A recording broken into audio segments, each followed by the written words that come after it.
ఈరోజు ఆలయ నిర్మాణాలకి ఫండ్ కూడా మొబిలైజ్ చేస్తాం.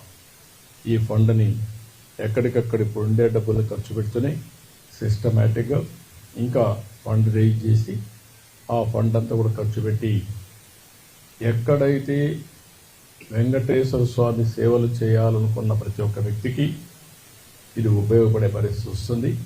శ్రీవారి సేవకులు ఉన్నారు, శ్రీవారి సేవకులు కూడా ఇంకా పగడ్బందీగా తీసుకొస్తాం.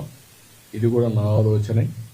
ఒకప్పుడు పుట్టపర్తి సాయిబాబా సేవకులు ఉండేవారు, వారిని చూసిన తర్వాత నాకు అనిపించింది మనం కూడా శ్రీవారి సేవకులను పెట్టాలనుకున్నాం, పెట్టాం.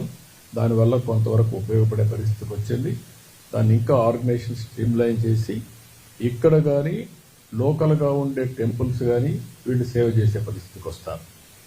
తద్వారా అక్కడ పనిచేస్తూ ఉంటారు. దేవుణ్ణి తలుచుకోవడం వెంకటేశ్వర స్వామి దగ్గరకు వచ్చినప్పుడు తలుచుకోవడమే కాదు, దేవుణ్ణి ఎక్కడికక్కడ ఎక్కడున్నా తలుచుకుంటే తద్వారా వీరికి అందరికీ